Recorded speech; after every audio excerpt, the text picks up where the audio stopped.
എല്ലാ മാന്യ പ്രേക്ഷകർക്കും വിദ്യയുടെ മറ്റൊരു അധ്യായത്തിലേക്ക് സ്വാഗതം. എത്ര പഠിച്ചാലും തീരാതെ മുന്നോട്ട് പോകുന്ന പ്രക്രിയയായി മാറിയിരിക്കുന്നു വിദ്യ. മനുഷ്യന്റെ നന്മയ്ക്ക് വേണ്ടിയും തിന്മയ്ക്ക് വേണ്ടിയും ജീവന്റെ ആവശ്യത്തിനും നിലനിൽപ്പിനും വേണ്ടി ശാസ്ത്രജ്ഞർ ഉറക്കമിളച്ചിരുന്ന് പഠനം നടത്തി പുതിയവ കണ്ടെത്തുന്നു. ഇന്ന് നമ്മോടൊപ്പം ഒട്ടനവധി സിദ്ധികൾ വിദ്യയിലൂടെ കൈവശപ്പെടുത്തിയ ഒരു ഭിഷഗ്വരനെയാണ് നാം പരിചയപ്പെടുന്നത്.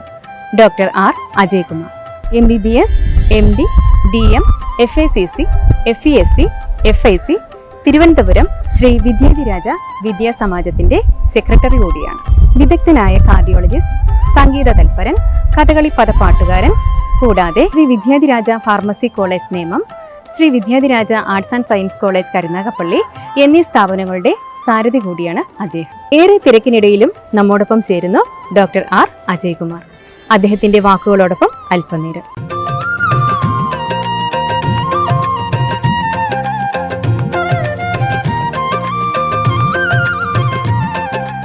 വിദ്യാഭ്യാസത്തിന്റെ വിവിധ മേഖലകളെ പരാമർശിക്കുന്ന വിദ്യ എന്ന ഈ പരിപാടിയിലേക്ക് ഡോക്ടർക്ക് സ്വാഗതം. നമസ്കാരം. നമ്മുടെ വിദ്യാഭ്യാസം പല കാലങ്ങളായി മാറ്റങ്ങൾക്ക് വിധേയമായിക്കൊണ്ടിരിക്കുകയാണല്ലോ. ഡോക്ടറുടെ വിദ്യാഭ്യാസ കാലത്തെക്കുറിച്ച് ഒന്ന് ഓർമ്മിച്ച് പറയാം. ഞാൻ 1974-75 കാലഘട്ടത്തിലാണ് കിൻഡർ ഗാർഡനിൽ ചേർന്നത്. അപ്പം ഞാൻ തിരുവനന്തപുരത്ത് അന്ന് അവിടെ പുതുതായിട്ട് തുടങ്ങിയ വിദ്യാധിരാജ സ്കൂള് വഴുതക്കാട്, അവിടെ എന്നെ ചേർത്തുകൊണ്ടാണ് ആ സ്കൂള് തന്നെ ആരംഭിക്കുന്നത്. ചെറിയ തൊട്ട് 10ാം ക്ലാസ് വരെ ഒരേ സ്കൂളിൽ പഠിച്ച ആളാണ് ഞാൻ. തിരുവനന്തപുരത്ത് ശ്രീ വിദ്യാധിരാജ വിദ്യാമന്ദിർ ഹൈസ്കൂൾ, ആ സ്കൂളിലാണ് പഠിച്ചിരുന്നത്. പലരെയും ഇപ്പോഴും ഞാനിപ്പം ഇത്രയും 54 വയസ്സായപ്പോൾ ഇപ്പോഴും അവരെല്ലാം എപ്പോഴും ഓർക്കാറുണ്ട്. അവർ പറഞ്ഞു തന്ന ഒരുപാട് കാര്യങ്ങൾ. ഇപ്പം തന്നെ മാത്തമാറ്റിക്സിൽ വളരെ കുഞ്ഞിലെ എന്നെ പഠിപ്പിച്ചിരുന്ന മേനോൻ സാർ എന്ന് പറഞ്ഞു. സാറ് ആ സ്കൂളിൽ തന്നെയായിരുന്നു താമസം. എന്തുകൊണ്ടെന്ന് സാറ് കുട്ടനാട്ടുകാരനാണ്. അപ്പം കുട്ടനാട്ടിലാണ് അദ്ദേഹത്തിൻ്റെ വീടൊക്കെ. ഞങ്ങൾ സ്കൂളിൽ വന്ന് ജോയിൻ ചെയ്ത് വളരെ പ്രായമുള്ളപ്പോൾ അദ്ദേഹം സ്കൂളിൽ തന്നെ താമസവും ഞങ്ങളെ മാത്തമാറ്റിക്സ് വളരെ കുട്ടിക്കാലം തൊട്ട് പഠിപ്പിച്ച മേനോൻ സാറ്. അതുപോലെ തന്നെ chemistry, physics Nelson sir physics പഠിപ്പിച്ചു. അയ്യപ്പൻപിള്ള സാറ് കെമിസ്ട്രി പഠിപ്പിച്ചു. രാമേന്ദ്രൻ നായർ എന്ന് പറഞ്ഞൊരു സാറാണ് ഞങ്ങൾക്ക് ബയോളജി പഠിപ്പിച്ചു തന്നത്. അങ്ങനെ ഓരോ സബ്ജക്റ്റും വളരെ കുട്ടിക്കാലത്ത് ഇംഗ്ലീഷ് പഠിപ്പിച്ച വാസുദേവൻ നായർ സാർ. ഇവരെയൊക്കെ ഇപ്പോഴും അവരുടെ രൂപവും അവരുടെ ഡ്രസ്സിങ്ങും അവരുടെ സംസാര രീതികളും എല്ലാം മനസ്സിൽ എപ്പോഴും ഉണ്ട്. പലപ്പോഴും ചിന്തിക്കും, ഞാനിപ്പം അത് കഴിഞ്ഞിട്ട് +2 പ്രീ ഡിഗ്രി പഠിച്ചു. അത് കഴിഞ്ഞ് പ്രീ ഡിഗ്രി കഴിഞ്ഞ ഉടനെ MBBS തിരുവനന്തപുരം മെഡിക്കൽ കോളേജ് പഠിച്ചു. അത് കഴിഞ്ഞ് MD എടുത്തു, DM എടുത്തു. ഫെലോഷിപ്പ് ഞാൻ നാരായണ ഹൃദയാലയം എന്ന് പറഞ്ഞ ബാംഗ്ലൂരിൽ അവിടെ പോയിട്ട് ഇവിടെ എല്ലാം വളരെ ഉന്നതരായിട്ടുള്ള ടീച്ചേഴ്സ് എന്നെ പഠിപ്പിച്ചിട്ടുണ്ട്. പക്ഷെ അതൊക്കെ ആണെങ്കിലും എപ്പോഴും മനസ്സിൽ വരുന്ന അധ്യാപകരെന്ന് പറയുമ്പോൾ മനസ്സിൽ വരുന്നത് സ്കൂളിൽ പഠിപ്പിച്ച, കുട്ടിക്കാലത്ത് പഠിപ്പിച്ച, അപ്പോൾ സ്കൂൾ തലങ്ങളിൽ പഠിപ്പിച്ച ടീച്ചേഴ്സിനെയൊക്കെ എപ്പോഴും മനസ്സിൽ ഓർക്കാറുണ്ട്. എന്നെ ആദ്യം ഈ സ്കൂളിൽ ചേരുന്നതിനൊക്കെ വളരെ മുമ്പ് എഴുത്തിനിരുത്തിയ വ്യക്തിത്വം അതൊരു പ്രത്യേകതയാണ്. സാധാരണ ഇപ്പോഴത്തെ കാലഘട്ടത്തിലൊക്കെ മാതാപിതാക്കൾ തന്നെയാണ് ഇരുത്താറുള്ളത്. എൻ്റെ അഭിവന്ദ്യ പിതാവ് വിദ്യാഭ്യാസ രംഗത്ത് മാത്രമല്ല ഭരണരംഗത്തും സംസ്കൃത വിദ്വാനാണ് അദ്ദേഹം. സംസ്കൃത യൂണിവേഴ്സിറ്റി സ്ഥാപിച്ച പ്രഥമ വൈസ് ചാൻസലറാണ് അദ്ദേഹം. ചീഫ് സെക്രട്ടറി ആയിട്ടാണ് റിട്ടയർ ചെയ്തത്. അദ്ദേഹത്തിന് വേണമെങ്കിൽ എന്നെ എഴുത്തിനിരുത്താമായിരുന്നു. അദ്ദേഹത്തിന് അതിനുള്ള എല്ലാ യോഗ്യതയുണ്ട്. ഞാൻ ജനിക്കുമ്പോൾ തന്നെ അദ്ദേഹം കളക്ടറായി 2 കൊല്ലം ജില്ലയുടെയും അന്നത്തെ കണ്ണൂർ ജില്ലയിലെ എന്ന് പറഞ്ഞാൽ കാസർഗോഡ് ജില്ലയും കൂടെ ചേർന്ന് മാനന്തവാടി താലൂക്ക് കൂടെ ചേർന്നുള്ള കണ്ണൂർ ജില്ല, അത്രയും വലിയൊരു ജില്ലയുടെ കളക്ടർക്കായിട്ട് ഇരുന്ന് അദ്ദേഹം കളക്ടർഷിപ്പും കഴിഞ്ഞിട്ടാണ് ഞാൻ ജനിക്കുന്നത് പോലും. അദ്ദേഹത്തിന് വേണേൽ എന്നെ എഴുത്തിനിരുത്താമായിരുന്നു. പക്ഷെ എന്നെ എഴുത്തിനിരുത്തിയത് അദ്ദേഹത്തിൻ്റെയും ഗുരു, അദ്ദേഹത്തിനെ സ്കൂൾ തലത്തിൽ 2 വർഷവും മറ്റും പഠിപ്പിച്ച, സംസ്കൃതം പഠിപ്പിച്ച രാമപ്പണിക്കർ സാറാണ്. രാമപ്പണിക്കർ സാർ എന്ന് പറഞ്ഞാൽ ഈ ഹരിപ്പാട് ആനാപറമ്പ് എന്ന് പറഞ്ഞ സ്ഥലത്ത് അദ്ദേഹം പ്രസിദ്ധ വിഷവൈദ്യനാണ്. ഞാൻ അദ്ദേഹത്തെ പലപ്പോഴും പോയി കണ്ടിട്ടുണ്ട്. അദ്ദേഹം ഇപ്പം ഇല്ല.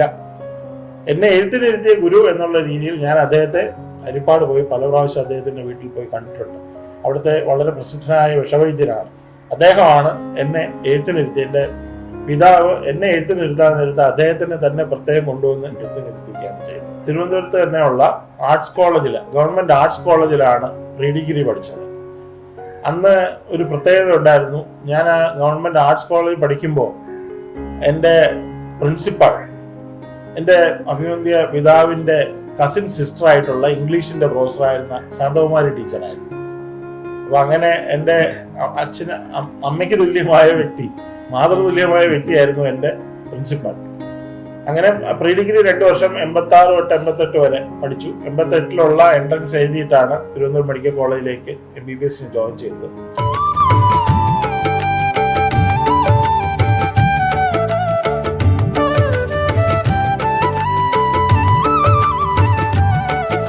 ഡോക്ടർ പഠിച്ച കാലഘട്ടത്തിലും ഇപ്പോഴത്തെ കാലഘട്ടത്തിലും വിദ്യാഭ്യാസത്തിന് സാരമായ മാറ്റം സംഭവിച്ചിട്ടുണ്ട്. സാറ് എങ്ങനെയാണ് അതിനെ നോക്കിക്കാണുന്നത്? വിദ്യാഭ്യാസത്തിന് ഞാൻ സ്കൂൾ തലത്തിലുള്ള കാര്യങ്ങൾ പറയുകയാണെങ്കിൽ ഞാനിപ്പോൾ ഒരുപാട് സ്കൂളുകൾ മാനേജ് ചെയ്യുന്നുണ്ട്, കോളേജ് മാനേജ് ചെയ്യുന്നുണ്ട്. അപ്പോൾ അങ്ങനെ എനിക്ക് നോക്കുമ്പം അറിയാൻ പറ്റുന്നത് പല നല്ല വശങ്ങൾ പണ്ടുണ്ടായിരുന്നത് ചിലതൊക്കെ നഷ്ടപ്പെട്ടു പോയിട്ടുണ്ട്. പക്ഷെ പണ്ടില്ലാത്ത ചില നല്ല വശങ്ങൾ ഇപ്പോഴും വന്നിട്ടുമുണ്ട്. അല്ലാതെ അടച്ച് മുമ്പുള്ള കാലം നല്ലതും ഇപ്പോഴത്തെ കാലം മോശം എന്ന് പറയാൻ ഒരിക്കലും പറ്റില്ല. ഇപ്പോൾ തന്നെ അന്നത്തെ കാലഘട്ടത്തിലെ ആൾക്കാരുടെ കുട്ടികളുടെ എന്താണ് ഈ ഗുരു ശിഷ്യ ബന്ധം അതിപ്പോഴുണ്ടോ എന്ന് ചോദിച്ചാൽ അത്രത്തോളം ഉണ്ടോ എന്ന് സംശയമാണ്. അത്ര വലിയൊരു പേഴ്സണലായിട്ടുള്ള ഗുരുക്കന്മാരോട്ടുള്ള ബന്ധമുണ്ടോ എന്ന് ചോദിച്ചു കഴിഞ്ഞാൽ ഇപ്പോഴത്തെ ഒരു സോഷ്യൽ മീഡിയ യുഗത്തിലും ഈ ഒരു ഡിജിറ്റൽ യുഗത്തിലും പലരും ടീച്ചേഴ്സിൻ്റെ അടുത്ത് ഗുരുക്കന്മാരിൽ നിന്ന് പഠിക്കുന്നതിനേക്കാളും ഒക്കെ കൂടുതലും ഓൺലൈനായിട്ടും ഡിജിറ്റലായിട്ടും പഠിക്കുന്നുണ്ട്. ഇപ്പം എൻ്റെ മകള് തന്നെ ഇപ്പോൾ MBBS പഠിക്കുകയാണ്. അപ്പം പുള്ളിക്കാരി പഠിക്കുന്നത് ഞാൻ പഠിച്ച കാലത്തിൽ MBBS പഠിച്ച പോലെ അല്ല പഠിക്കുന്നത്. അവർക്ക് ടീച്ചേഴ്സ് പഠിപ്പിക്കുന്നുണ്ടെങ്കിലും അതിന് പുറമേ തന്നെ ഒരുപാട് ഡേറ്റ അവർക്ക് നെറ്റ് വഴിയും അവർക്ക് ക്ലാസ്സസ് വഴിയും ഓൺലൈൻ ക്ലാസ്സസ് വഴിയും സ്വയം ആർജിക്കാനും ഉള്ള വളരെ അവസരങ്ങളുണ്ട്. പണ്ട് ഇൻഫർമേഷൻ കിട്ടാനുള്ള പ്രയാസം, ആ ഇൻഫർമേഷൻ കിട്ടാൻ വേണ്ടി നമ്മൾ കിടന്ന് കഷ്ടപ്പെടുന്ന രീതിയായിരുന്നു ഉണ്ടായിരുന്നത്. അതിപ്പോൾ ഇല്ല. പക്ഷെ ഇപ്പോഴത്തെ ഉള്ളതിൻ്റെ ഒരു ഇപ്പോഴത്തെ ഒരു ദോഷ്യവശം എന്ന് പറഞ്ഞാൽ ഇത്രയും വലിയൊരു ഇൻഫർമേഷൻ എക്സ്പ്ലോഷൻ വരുമ്പോൾ നാനാപാടൊന്ന് ഇൻഫർമേഷൻ വരികയാണ്. അപ്പൊ അത് ഫിൽട്ടർ ചെയ്തെടുക്കാനും ഏതാണ് നമുക്ക് ഉപയോഗമുള്ളതെന്ന് കണ്ടെത്താനും ഏത് നമുക്ക് വേണ്ട എന്ന് അതാണ് ഇപ്പം കുട്ടികളെ കൂടുതൽ പഠിപ്പിക്കേണ്ടത്. അപ്പൊ നമ്മുടെ ഇപ്പോഴത്തെ യുഗത്തുമായിട്ട് ചേർന്നിട്ട് കുട്ടികൾക്ക് എങ്ങനെ എഡ്യൂക്കേഷൻ മുമ്പോട്ട് പോകണം എന്നുള്ളത് ഇപ്പോഴത്തെ കാലഘട്ടത്തിനനുസരിച്ച് വേണം അവരെ ട്രെയിൻ ചെയ്യാൻ. അല്ലാതെ പണ്ട് നമ്മൾ പഠിച്ച രീതി ഇപ്പോഴത്തെ കുട്ടികൾക്ക് കൊടുത്ത് അവർക്ക് അതുകൊണ്ട്. മെഡിക്കൽ വിദ്യാഭ്യാസത്തിലെ പ്രഗത്ഭരായ അധ്യാപകരെ കുറിച്ച് ഒന്ന് പറയാൻ പറ്റും? ഞാൻ തിരുവനന്തപുരം മെഡിക്കൽ കോളേജിലെ 88 തൊട്ട് 93, 94 ഘട്ടം വരെ പഠിക്കുമ്പോൾ പല സബ്ജക്റ്റിനും വളരെ പ്രസിദ്ധരായ ഡോക്ടേഴ്സ് എന്നെ പഠിപ്പിച്ചിട്ടുണ്ട്. പലരുടെയും കാര്യങ്ങൾ പറയാനുണ്ട്, പക്ഷെ അത് ഒരുപാട് പറയുന്നില്ല. ചില ആൾക്കാർ പഠിപ്പിച്ചു. ഇപ്പം തന്നെ ജനറൽ മെഡിസിനിലുണ്ടായിരുന്ന പ്രൊഫസറായിരുന്ന ചില ആൾക്കാർ പഠിപ്പിച്ചു. മൗസൂൻ സാറ് പഠിപ്പിച്ചു. അങ്ങനെ പല അവരുടെയൊക്കെ അവർ പഠിപ്പിച്ചുകൊണ്ടായിരിക്കാം എനിക്ക് ജനറൽ മെഡിസിനോട് വളരെ താല്പര്യം തോന്നി. അപ്പം അവരുടെയൊക്കെ ഒരു അനുഗ്രഹമായിരിക്കാം ജനറൽ മെഡിസിനിലേക്ക് എനിക്ക് MDക്ക് അടുത്ത് ഇത് കഴിഞ്ഞിട്ട് പഠിക്കാൻ പറ്റുകയും. അന്നൊക്കെ കാർഡിയോളജി ആണ് ഞാനിപ്പോൾ എങ്കിലും MBBS സ്ഥലങ്ങളിലുള്ളവർക്ക് കാർഡിയോളജിസ്റ്റുമായിട്ട് കാണാൻ പോലും അവസരമില്ല. ഇപ്പോഴും ഉണ്ടെന്ന് എനിക്ക് തോന്നുന്നില്ല. എന്തെന്ന് പറഞ്ഞാൽ MBBSന് സബ്ജക്റ്റ് ആയിട്ട് വരുന്ന ജനറൽ മെഡിസിനാണ്. ജനറൽ മെഡിസിന് അകത്തുള്ള ഒരു ഫർദർ സൂപ്പർ സ്പെഷ്യാലിറ്റിയാണ് കാർഡിയോളജി. അപ്പോൾ അത് നമ്മൾ MD തലത്തിൽ മാത്രമേ നമുക്ക് കാർഡിയോളജിസ്റ്റുമായിട്ടൊക്കെ അടുപ്പവും ബന്ധവും വരാറുള്ളൂ.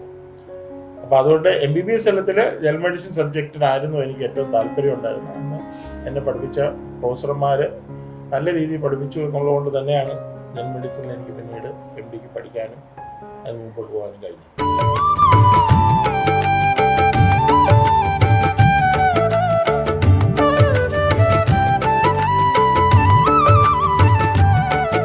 സാറിൻ്റെ പിതാവിൻ്റെ ഒരുപാട് പ്രസംഗങ്ങളും പ്രഭാഷണങ്ങളും കേൾക്കാൻ ഇടയായിട്ടുണ്ട്. അദ്ദേഹം ഒരിക്കൽ പറഞ്ഞ ഒരു വാചകം, നമുക്ക് ഇഷ്ടമുള്ളതെല്ലാം നമ്മുടെ ശരീരത്തിന് ഹിതകരമാകാറില്ല എന്ന ഒരു വാക്ക് ഞാൻ ഇപ്പോഴും ഓർമ്മിക്കുന്നു. അദ്ദേഹത്തിൻ്റെ ആ പ്രസംഗ ശൈലിയും പ്രാഗൽഭ്യവും ഒന്ന് വിശദമാക്കാം. എൻ്റെ അഭിവന്ധ്യ പിതാവ്, അദ്ദേഹത്തിന് ഇപ്പോൾ 87 വയസ്സാണ്. അദ്ദേഹം ശ്രീ R. രാമേന്ദ്രൻ നായർ IAS മുൻ ചീഫ് സെക്രട്ടറിയും കാലടി ശങ്കരാചാര്യ സംസ്കൃത സർവകലാശാലയുടെ ഫൗണ്ടർ വൈസ് ചാൻസലറുമാണ്. കേരളത്തിലുടനീളം തന്നെ എല്ലാവർക്കും പ്രസിദ്ധനായ ഒരു വാഗ്മിയും അദ്ദേഹം അധ്യാപകനായിരുന്നു തുടക്കത്തിൽ. ആദ്യം 19ാമത്തെ വയസ്സിൽ നമ്മുടെ തിരുവനന്തപുരത്തുള്ള യൂണിവേഴ്സിറ്റി കോളേജിൽ നിന്ന് MA ഇൻ ഇംഗ്ലീഷ് ലിറ്ററേച്ചർ പാസ്സായ ആളാണ്. 19ാമത്തെ വയസ്സിൽ പൊതുവെ MA ഒന്നും ആരും പാസ്സാവാറില്ല. അപ്പോൾ അദ്ദേഹം സ്കൂളിൽ പഠിച്ചപ്പോൾ ഒരു 6 വയസ്സുള്ളപ്പോൾ അദ്ദേഹത്തിനെ നേരെ 5ാം ക്ലാസ്സിൽ കൊണ്ടിരുത്തുകയാണ്. അന്നത്തെ കാലഘട്ടത്തിൽ അങ്ങനെ ആദ്യം കൊണ്ടിരുത്തിയത് 5ാം ക്ലാസ്സിലാണ്, 6 7 വയസ്സുള്ളപ്പോൾ. അപ്പോൾ അത് കാരണം ഒരു 3-4 വയസ്സ് ഇളയതായിട്ടാണ് സ്കൂൾ തലത്തിൽ പഠിച്ച് മുമ്പോട്ട് പോയത്. അന്നത്തെ കാലഘട്ടത്തിൽ അതൊക്കെ നടക്കുമായിരുന്നു. അങ്ങനെ അദ്ദേഹം MA എടുത്ത് പാസ്സായി. അന്ന് കേരള യൂണിവേഴ്സിറ്റിയുടെ റെക്കോർഡ് മാർക്കോട് കൂടിയാണ് 66% MA ലിറ്ററേച്ചറിന്റെ മാർക്ക് മേടിച്ചാണ് പാസ്സാവുന്നത്. അതുവരെ 60% കൂടുതൽ എന്ന് പറഞ്ഞാൽ ഫസ്റ്റ് ക്ലാസ് കേരള യൂണിവേഴ്സിറ്റിയിലെ ഇംഗ്ലീഷ് ലിറ്ററേച്ചറിന് ആർക്കും കിട്ടിയിട്ടില്ല. അങ്ങനെ ആദ്യമായിട്ട് MA ലിറ്ററേച്ചർ ഇംഗ്ലീഷ് ലിറ്ററേച്ചറിന് ഫസ്റ്റ് ക്ലാസ്സും അതും 66% കിട്ടി പാസ്സായ ആളാണ് അദ്ദേഹം. അപ്പോൾ അദ്ദേഹം ശരിക്കും പറഞ്ഞാൽ ഒരു കുഗ്രാമമായ പൂഞ്ഞാറിൽ നിന്ന് വന്ന ആളാണ്. അപ്പം അവിടുന്ന് മലയാളം സ്കൂളിൽ പഠിച്ച് വന്നിട്ട് യൂണിവേഴ്സിറ്റി കോളേജ് വന്ന് BSc സുവോളജിയാണ് പഠിച്ചത്. അത് കഴിഞ്ഞാണ് MA ലിറ്ററേച്ചറിൽ പോയത്. അന്ന് പ്രസിദ്ധന്മാരായ ഒരുപാട് ഇംഗ്ലീഷ് ടീച്ചേഴ്സ് അവിടെ ഉണ്ടായിരുന്ന കാലഘട്ടമാണ്. അപ്പം അവരുടെയൊക്കെ ശിക്ഷണത്തിലാണെന്ന് തോന്നുന്നു അദ്ദേഹം അന്ന് MA ലിറ്ററേച്ചറിന് ഇങ്ങനെ റാങ്കോടെ പാസ്സായി. പാസ്സായ ഉടനെ തന്നെ തിരുവനന്തപുരത്തുള്ള മാർവലൻസ് കോളേജിൽ ലെക്ചറായിട്ട് ജോയിൻ ചെയ്തു. അത് പറഞ്ഞാൽ അപ്പം എല്ലാവരും ഈ ഇംഗ്ലീഷ് ലിറ്ററേച്ചർ ഡിപ്പാർട്ട്മെന്റിലുള്ള എല്ലാവർക്കും അറിയാം ഇങ്ങനെ ഒരാള് ഫസ്റ്റ് ക്ലാസ്സിലൂടെ പാസ്സായി എന്ന് പറഞ്ഞാൽ അങ്ങനെയാണ് അവിടെ ജോയിൻ ചെയ്തത്. അവിടെ ജോയിൻ ചെയ്ത് അദ്ദേഹം ആദ്യത്തെ ക്ലാസ് എടുക്കാനായിട്ട് അവിടെ ചെല്ലുമ്പോൾ ഇത്രയും മാർക്കോട് വന്നായതുകൊണ്ട് അവർ പറഞ്ഞു നിന്ന പിന്നെ MAക്ക് തന്നെ പഠിപ്പിക്കാൻ പൊക്കോളൂ എന്ന് പറഞ്ഞു. അപ്പൊ അദ്ദേഹം MAക്ക് ക്ലാസ് എടുക്കാൻ പോയപ്പോ അദ്ദേഹത്തെക്കാളും പ്രായമുള്ളവരാണ് അവിടെ ഇരിക്കുന്ന എല്ലാവരും. ശിഷ്യരെല്ലാവരും തന്നെ 100% അദ്ദേഹത്തെക്കാളും പ്രായമുള്ളവരായിരുന്നു. അപ്പൊ അങ്ങനെ ഒരു ചരിത്രത്തിലാണ് അദ്ദേഹം വന്നത്. അദ്ദേഹം 21ാമത്തെ വയസ്സിൽ ഫസ്റ്റ് അറ്റംപ്റ്റിൽ തന്നെ IAS എടുത്ത ആളാണ്. IASന് ഓൾ ഇന്ത്യ ലെവലിൽ 4th റാങ്കോളം മേടിച്ചിട്ട് വന്ന വ്യക്തിയാണ്. അദ്ദേഹത്തിന് ഈ സംസ്കൃതത്തിനുള്ള താല്പര്യം, വിദ്യാഭ്യാസത്തിനോടുള്ള താല്പര്യം, ഇതൊക്കെയാണ് അദ്ദേഹം മുമ്പോട്ട് വെച്ചിട്ടുള്ളത്. സംസ്കൃത യൂണിവേഴ്സിറ്റി എന്ന് പറയുന്ന കേരളത്തിലെ ഏറ്റവും വളരെ വലിയൊരു യൂണിവേഴ്സിറ്റി സ്ഥാപിക്കാൻ അദ്ദേഹത്തിന് കഴിഞ്ഞു. സംസ്കൃതത്തിനോട് പ്രത്യേകമായിട്ടുള്ള ഒരു അടുപ്പം ഉണ്ടായിരുന്നു. അതുകൊണ്ട് ഞങ്ങൾ സ്കൂളിൽ പഠിക്കുമ്പോൾ, ഞങ്ങളുടെ വിദ്യാലയ സ്കൂളിൽ ഞാൻ പഠിക്കുമ്പോൾ ഞാൻ ഒരുപാട് സംസ്കൃതം പഠിച്ചിട്ടുണ്ട്. എന്തുകൊണ്ടെന്ന് പറഞ്ഞാൽ അന്ന് എന്നെ പഠിപ്പിക്കാനായിട്ട് അവിടെ ഉണ്ടായിരുന്ന ടീച്ചേഴ്സ്, അതിൽ ഒരാള് മുതുകുളംകാരനായിട്ടുള്ള ശ്രീധരൻ സാർ, മുതുകുളം ശ്രീധരൻ, അദ്ദേഹം മഹാകവിയായിരുന്നു. സംസ്കൃതത്തിൽ മഹാകവി എഴുതിയിട്ടുള്ള വ്യക്തിയാണ്. അപ്പൊ അദ്ദേഹം അത്രയും സംസ്കൃതത്തില് വളരെ പ്രസിദ്ധനായ വ്യക്തിയാണ്, പാണ്ഡിത്യമുള്ള വ്യക്തിയാണ് പഠിപ്പിച്ചത്. അതുപോലെ തന്നെ AV ശങ്കരൻ എന്ന് പറഞ്ഞ സാറ് എന്നെ സംസ്കൃതം പഠിപ്പിച്ചു സ്കൂളിൽ വെച്ച്. അദ്ദേഹം ഈ നമ്മളിപ്പം നേരത്തെ പറഞ്ഞ മഹാകവിത്തിന് വലുതാണ് പുരാണം. ഒരു പുരാണം തന്നെ, ചട്ടമ്പി സ്വാമികളെ കുറിച്ച് തീർത്ഥപാദ പുരാണം എന്ന് പറഞ്ഞൊരു പുരാണം തന്നെ എഴുതിയ വ്യക്തിയാണ്. 64,000-65,000 ശ്ലോകം ഉണ്ട് അതിനകത്ത്. അത്രയും വലിയൊരു ബൃഹത്തായ ഗ്രന്ഥം എഴുതിയ ആളാണ് AV ശങ്കരൻ സാർ. അപ്പൊ ഇവർ രണ്ടുപേരുമാണ് എനിക്ക് സംസ്കൃതം പറഞ്ഞത്.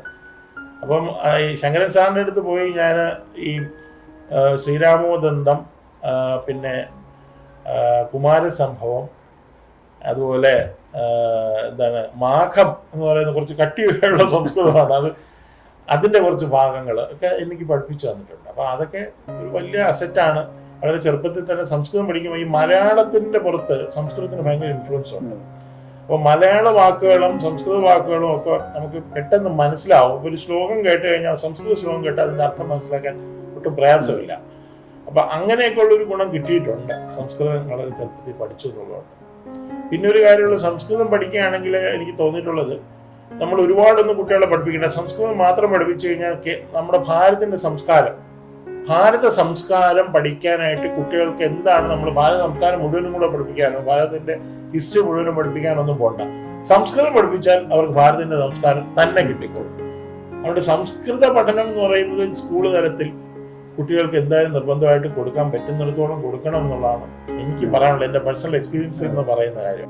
എനിക്ക് അങ്ങനെ വലിയ പാണ്ഡിത്യമൊന്നും ഇല്ലെങ്കിലും സംസ്കൃതത്തിനോടുള്ള അടുപ്പം, നമുക്ക് ഈ കുട്ടിക്കാലത്ത് കിട്ടുന്ന ഇങ്ങനെയുള്ള കാര്യങ്ങൾ, നമ്മൾ ഇതിൻ്റെ ഒന്നും വലിയ പണ്ഡിതനൊന്നും ആയില്ലെങ്കിലും നമുക്ക് ആ രംഗത്തോടും ആ സംസ്കൃതത്തോടും നമ്മുടെ ഈ ഭാരതത്തിന്റെ പാരമ്പര്യങ്ങളോടും ഒക്കെ ഉള്ള ബന്ധം വരിക എന്നുള്ളതാണ്. ഞാൻ അതാണ് ഉദ്ദേശിച്ചത്. അല്ലാതെ നമ്മളാരും എല്ലാ സബ്ജക്റ്റിലും വലിയ ആൾക്കാരാവത്തില്ല. ഞാനിപ്പോ കാർഡിയോളജിയിലാണ് ഫെലോഷിപ്പ് എടുത്തു, അമേരിക്കൻ കോളേജിന്റെ ഫെലോഷിപ്പ് എടുത്തു, യൂറോപ്യൻ സൊസൈറ്റിയുടെ എടുത്തു, ഇന്റർനാഷണൽ കാർഡിയോളജി ഫെലോഷിപ്പ്, ഇതിനൊക്കെ പോയി കഴിയുമ്പോൾ നമ്മുടെ ഫീൽഡ് എന്ന് പറയുന്ന കാർഡിയോളജി. പക്ഷേ കാർഡിയോളജിസ്റ്റ് ആയിട്ട് തന്നെ ഇരിക്കുമ്പോഴും നമ്മൾ ഭാരതത്തിന്റെ പൗരനാണ്, കേരളത്തിന്റെ പൗരനാണ്. അപ്പം നമ്മൾ കേരളത്തെക്കുറിച്ചും ഭാരതത്തെക്കുറിച്ചും നമ്മുടെ സംസ്കാരത്തെക്കുറിച്ചും നമ്മുടെ ലാംഗ്വേജസ്, ഇപ്പോൾ മലയാളം, സംസ്കൃതം, കുറേയൊക്കെ തമിഴും എനിക്ക് പഠിക്കാൻ പറ്റുന്നുണ്ട്. ഞാൻ കുറച്ചു കാലം തമിഴ്നാട്ടില് ചെന്നൈയിൽ വർക്ക് ചെയ്തിരുന്നു അസിസ്റ്റന്റ് പ്രൊഫസറായിട്ട്. അവിടെ തമിഴ് എഴുതാനും വായിക്കാനും പഠിച്ചു. ശരിക്കും പറഞ്ഞാൽ മലയാളം എന്ന് പറഞ്ഞ ഒരു നമ്മുടെ ഭാഷ, it is A product of Sanskrit and Tamil എന്ന് ഞാൻ അപ്പോഴാണ് മനസ്സിലാക്കുന്നത്. ഒരുപാട് നമ്മുടെ വാക്കുകൾ തമിഴിൽ നിന്ന് വന്നതാണ്, ഒരുപാട് വാക്കുകൾ സംസ്കൃതത്തിൽ നിന്ന് വന്നതാണ്. അപ്പം നമ്മുടെ മലയാളം എന്ന് പറഞ്ഞ ഭാഷ നമ്മളെപ്പോഴും പറയും ഒരു 9-10 സെഞ്ചുറീസേ നമുക്ക് പഴക്കമുള്ളൂ. അപ്പം ഇന്ത്യയിൽ തന്നെയുള്ള ഒരു യങ്ങസ്റ്റ് ലാംഗ്വേജ് ആണ് മലയാളം. പക്ഷെ വേൾഡിലെ തന്നെ ഓൾഡസ്റ്റ് ലാംഗ്വേജസ് ആയ സംസ്കൃതത്തിന്റെയും തമിഴിന്റെയും, ഭൂമിയിൽ തന്നെയുള്ള ഏറ്റവും ഓൾഡസ്റ്റ് 2 ലാംഗ്വേജസിന്റെ ഒരു മകളാണ് മലയാള ഭാഷ എന്ന് പറയേണ്ടി വരും. എന്ന് പറഞ്ഞാൽ ഈ 2 ഭാഷയിൽ നിന്നുള്ള വാക്കുകൾ ഇപ്പൊ തന്നെ നമ്മൾ മലയാളത്തിൽ എന്ത് കാര്യം എടുത്താലും അച്ഛൻ എന്ന് പറയുന്നത് ആര്യൻ എന്നുള്ള വാക്കിന്റെ കറപ്ഷനാണ്. അമ്മ എന്ന് പറയുന്ന മാത എന്നുള്ള വായിക്കുന്നിടത്താണ്, അതിൽ നിന്ന് വരുന്നതാണ്. അതെല്ലാം സംസ്കൃതത്തിൽ നിന്ന് വരുന്നതാണ്. അപ്പം തന്തൈ എന്നാണ് തായ് എന്നുള്ളതാണ്. ഇത് രണ്ടും നമുക്ക് തന്ത തായ് എന്നുള്ളത് മലയാളത്തിലും ഉണ്ട്. അപ്പൊ ഏത് വാക്കെടുത്താലും ഇപ്പൊ മുഖം എന്നുള്ളത്, ആനനം, വദനം, ഇതെല്ലാം നമുക്ക് മലയാളത്തിൽ യൂസ് ചെയ്യാം. ഇതെല്ലാം സംസ്കൃതത്തിൽ നിന്ന് വന്നതാണ്. അതുപോലെ തന്നെ മുഖം എന്നുള്ള മോന്ത, നമ്മള് ഇപ്പൊ ചിലപ്പോ നല്ല രീതിയിലായിരിക്കും യൂസ് ചെയ്യുന്നില്ലെങ്കിലും, പക്ഷെ മോന്തായം, മൂഞ്ചി എന്നൊക്കെ നമ്മള് മുഖത്തിന് പറയുന്നത് തമിഴിൽ നിന്ന് വരുന്നതാണ്, പ്രാചീനമായ വാക്കുകളാണ്. അപ്പം ഇങ്ങനെ നമ്മൾ ഏത് വാക്കെടുത്താലും അതില് സംസ്കൃതത്തിൽ നിന്ന് വന്നതുകൊണ്ട് തമിഴിൽ നിന്ന്. അപ്പൊ നമ്മള് it's our language a product of both Tamil and Sanskrit. അപ്പൊ ഈ 2 കാര്യവും ചെറുപ്പത്തിൽ പഠിക്കാൻ പറ്റി എന്നുള്ളതും ഒരു വലിയ ഭാഗ്യമായിട്ട് കാണും.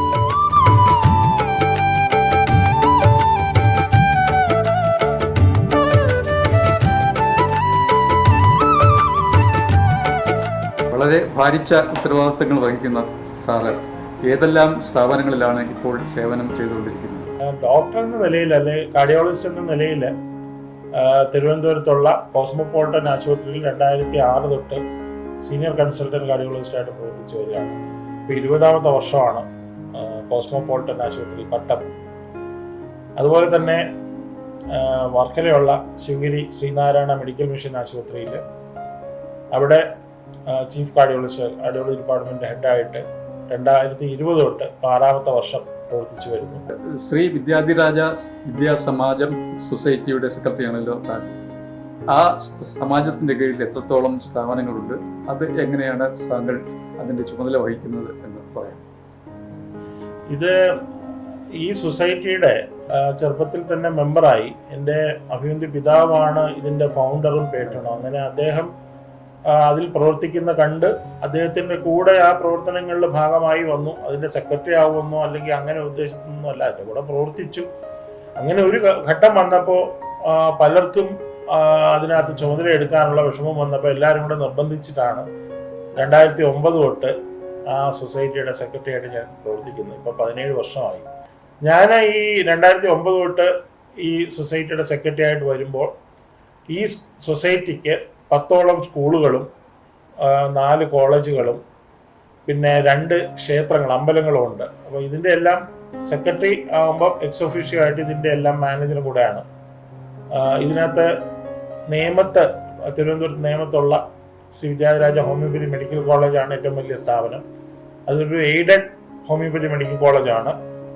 അപ്പം എയ്ഡഡ് ആകുമ്പം അവിടെ കുറച്ചുകൂടെ ഒരു സ്റ്റാറ്റ്യൂട്ടറി ആയിട്ടുള്ള റോളും കൂടെ ആ മാനേജർക്കുണ്ട്. എയ്ഡഡ് സ്ഥാപനത്തിന്റെ മാനേജർ എന്ന് പറയുമ്പോൾ കുറച്ച് സ്റ്റാറ്റ്യൂട്ടറി റോളുണ്ട്. അപ്പോൾ അങ്ങനത്തെ കുറച്ച് ലീഗലായിട്ടുള്ള കാര്യങ്ങളും എല്ലാം നോക്കേണ്ടതായിട്ടുണ്ട്. അപ്പോൾ ഇതെല്ലാം പഠിക്കേണ്ട അവസ്ഥ വന്നു. വെറും ഒരു ഡോക്ടറായ എന്നെ കൊണ്ട് പലതും പഠിപ്പിച്ചു എന്ന് പറയുന്നതായിരിക്കും ശരി. അങ്ങനെയാണ് ഈ 10-12 സ്കൂളുകളും. പിന്നീടാണ് ഈ homoeopathy medical college, pharmacy college ഉണ്ട് തിരുവനന്തപുരത്ത്. പിന്നെ കരുനാഗപ്പള്ളിയിലുള്ള Sree Vidyaraja arts and science college, Kerala യൂണിവേഴ്സിറ്റിയുടെ കീഴിൽ AICTE റെക്കഗ്നിഷനുള്ള കോളേജാണ്. അവിടെ BBA BCA തുടങ്ങിയുള്ള കോഴ്സസ് ഒക്കെ ഉണ്ട്. BSW ഉണ്ട്, MSW ഉണ്ട്, അങ്ങനെ MSc ഫിസിക്സ്, അങ്ങനെ നല്ല ഒരുപാട് കോഴ്സുള്ള കോളേജാണ്. പിന്നെ നമ്മുടെ ഒരു സഹോദര സ്ഥാപനമായിട്ട് ഒരു ഏറ്റുമാനൂരപ്പൻ കോളേജ് ആണ്, ഏറ്റുമാനൂർ MG യൂണിവേഴ്സിറ്റി കീഴിൽ അതുമുണ്ട്. അത് അതിൻ്റെ പ്രിൻസിപ്പളായിട്ടിരിക്കുന്ന എൻ്റെ മൂത്ത ജ്യേഷ്ഠനായിട്ടുള്ള ഹേമന്ത് കുമാർ എന്ന് പറഞ്ഞ അദ്ദേഹമാണ് എൻ്റെ ജ്യേഷ്ഠനാണ് അവിടെ പ്രിൻസിപ്പളായിട്ടിരിക്കുന്നത്. അപ്പം ഇങ്ങനത്തെ വിദ്യാഭ്യാസ സ്ഥാപനങ്ങളെല്ലാം ഉണ്ട്. സ്കൂളുകൾ ഇപ്പം തിരുവനന്തപുരം ജില്ലയിലുണ്ട്. ഞാൻ നേരത്തെ പറഞ്ഞ പോലെ കോട്ടയത്ത്, ഇടുക്കിയിൽ, തിരുവനന്തപുരം ജില്ലയിൽ തന്നെ ആറ്റിങ്ങൽ, നെയ്യാറ്റിങ്ങൽ വിദ്യാലയ സ്കൂൾ, അവിടെയൊക്കെ ഒരുപാട് കുട്ടികളുള്ള വലിയ സ്കൂളുകളാണ്. തിരുവനന്തപുരത്ത് തന്നെ ഉണ്ട് നമുക്ക് സ്കൂള്. പിന്നെ കന്യാകുമാരി ജില്ലയിൽ 2 സ്കൂളുണ്ട്, കുഴിത്തുറ, കൊല്ലങ്കോട്, 2 സ്ഥലങ്ങളുണ്ട്. ഇതിൻ്റെ എല്ലാം മാനേജ്മെന്റ് നോക്കേണ്ടി വരുന്നുണ്ട്. അപ്പം അഡ്മിനിസ്ട്രേഷൻ അറിയണം, എഡ്യൂക്കേഷനെ പറ്റി അറിയണം, പുതിയ നിയമങ്ങളും കാര്യങ്ങളും അറിയണം. ഇപ്പൊ തമിഴ്നാട് ഗവൺമെന്റിന്റെ നിയമങ്ങളും പഠിക്കണം, കേരള ഗവൺമെന്റിന്റെ നിയമങ്ങളും പഠിക്കണം. പിന്നെ ഈ പ്രൊഫഷണൽ കോഴ്സസ് ഉള്ള കോളേജ് വരുമ്പം ഇപ്പം നാഷണൽ കമ്മീഷൻ ഓഫ് ഹോമിയോപ്പതി എന്നുള്ളതുണ്ട്. അവരുടെ നിയമങ്ങൾ പഠിച്ചാലേ ഹോമിയോപ്പതി മെഡിക്കൽ കോളേജ് നടത്തിക്കൊണ്ടുപോകാൻ പറ്റും. അപ്പൊ ഇതൊക്കെയാണ് ഒരു സൈഡിൽ കൂടെ ഒരു ഡോക്ടറായ ഞാൻ ഇതുകൂടെ നോക്കി മുമ്പോട്ട് പോവാണ്. 2-3 പ്രാവശ്യം ഞാൻ ഇതിൽ നിന്ന് ഒഴിയാനുള്ള ശ്രമം നടത്തി. പക്ഷെ വേറെ ആരും അത് ഏറ്റെടുക്കാനായിട്ടില്ലാത്തതുകൊണ്ട് ഇപ്പോഴും തുടർന്നുകൊണ്ടിരിക്കുകയാണ്.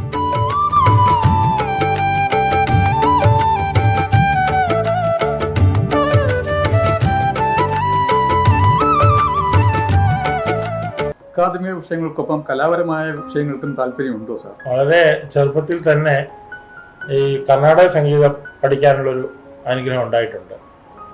അത് കേരളത്തിലെ വളരെ പ്രസിദ്ധനായ ഒരു കർണാടക സംഗീത വിദ്വാനും ഗുരു ആയിട്ടുള്ള മാവേലിക്കര പ്രഭാകരവർമ്മ സാറാണ് എനിക്ക് കർണാടക സംഗീതം പറഞ്ഞു തന്നത്. ഞാൻ ചിലരുടെ അടുത്തൊക്കെ കാണുമ്പോൾ ഞാൻ പറയാറുണ്ട്, പ്രഭാകരവർമ്മ സാറിൻ്റെ വീട്ടിൽ പോയിട്ടാണ് ഞാൻ പഠിക്കാറുണ്ടായിരുന്നത്. സാറിൻ്റെ വീട്ടിൽ ഞാൻ ഇടയ്ക്ക് ആഴ്ചയിൽ 1-2 പ്രാവശ്യം പോകും.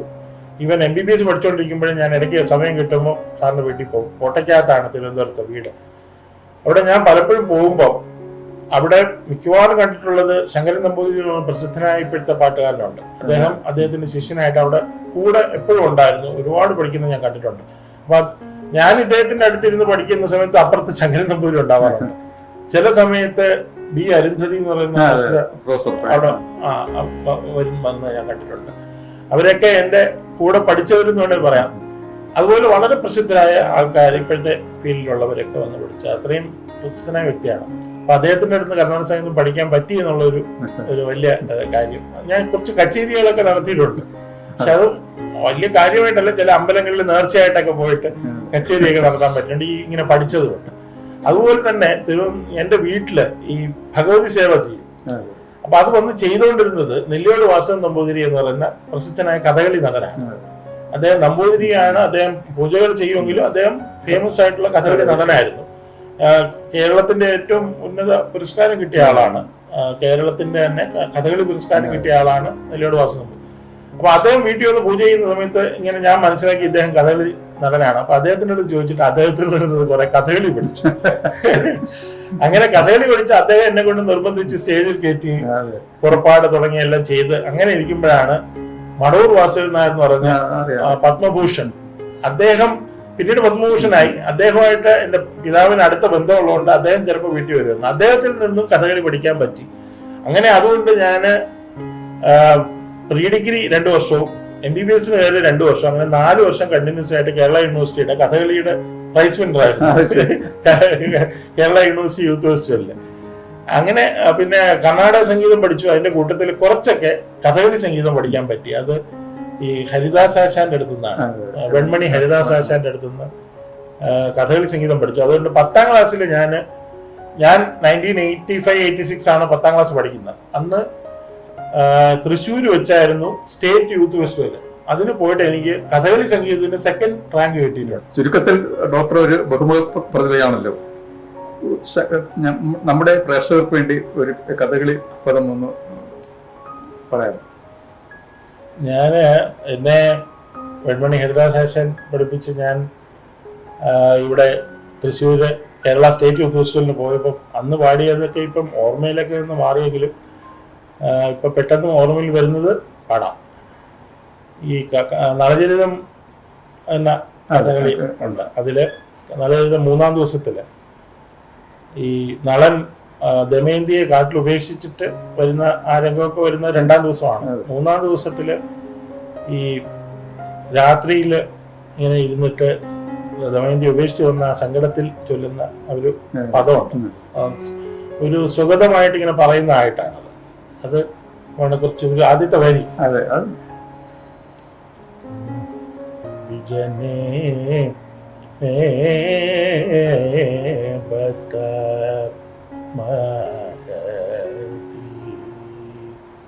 വിപിനേനി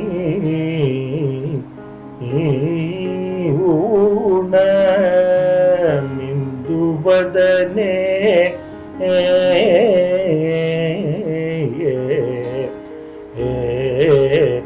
വീണന്തു ചെയ്യൂ വിജനേ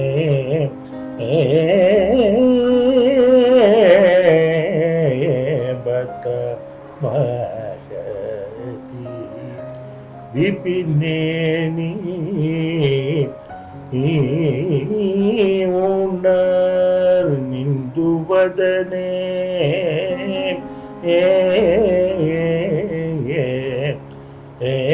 വീണന്തു ചെയ്യൂ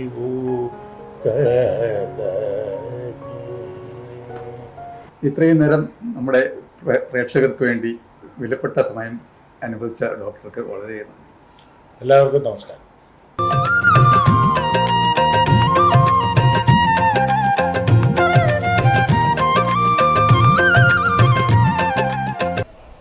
ഇന്നത്തെ ഈ അധ്യായം ഇവിടെ പൂർണ്ണമാകുന്നു. വീണ്ടും കണ്ടുമുട്ടുന്നത് വരെ നന്ദി, നമസ്കാരം.